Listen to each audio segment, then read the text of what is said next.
For this problem, we're going to solve a rational inequality algebraically. We want to solve this inequality, and we're going to write our solution set in interval notation. Just like with polynomial inequalities, the first thing we'd like to do is move everything over to the left-hand side and get the right side equal to 0. This is very important on these rationals, that we don't just subtract into the numerator because we don't have a common denominator. So the first step, I'm just going to write x plus 2 over x minus 3, and just write minus 2. So we know that it's clearly separate from this fraction. Now we do need to get a common denominator before we can subtract these. We think of this as 2 over 1. We need to multiply the top and bottom by x minus 3. So we'll have x plus 2 over x minus 3 minus 2 times x minus 3 over x minus 3, and that's less than 0. Since we have our common denominator, we can combine our numerators. We'll have x plus 2. We're going to do a couple of things here. We're going to distribute our negative and also the 2 at the same time. So we're going to have minus 2x, then negative 2 times negative 3 gives us plus 6 over x minus 3, and that's going to be less than 0.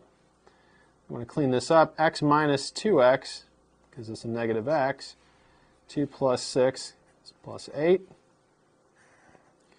That's divided by x minus 3, and we want that to be less than 0.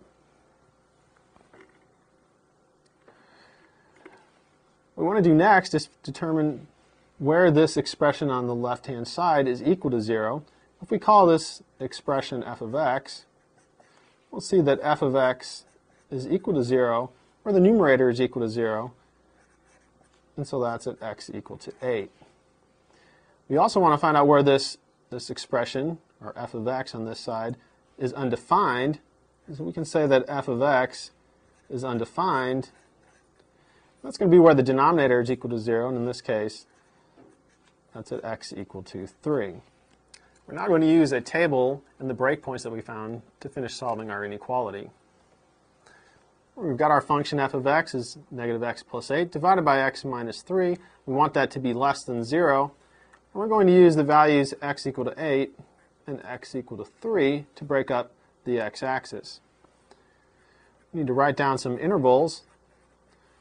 We're going to start at negative infinity, go up to our first breakpoint, which will be 3. We'll go from 3 to the next breakpoint, which is 8.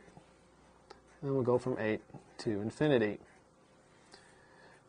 Next, we need to pick a number in each of these intervals that we want to test our function at. So in the first interval, negative infinity to 3, we want to pick 0. From 3 to 8, we'll pick 4. And from 8 to infinity, we'll pick 9.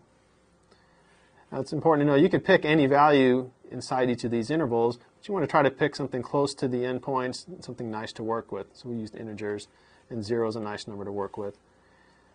Next, we want to find the value of f at each of these values that we've chosen.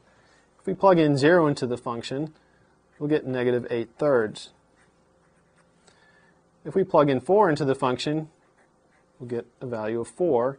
And if we plug 9 into the function, we'll get a value of negative 1/6. So our conclusion is that on this first interval, the function will be negative. On the second interval, the function will be positive. And on the third interval, the function will be negative. We want this function to be negative, and this is a strict inequality, so we're not looking for where it's equal to 0. We want it to be strictly less than 0. So we look at our intervals and see that the function will be negative on the first and third intervals. And so our solution set in interval notation will be negative infinity to 3, use a parenthesis on 3, union 8 to infinity.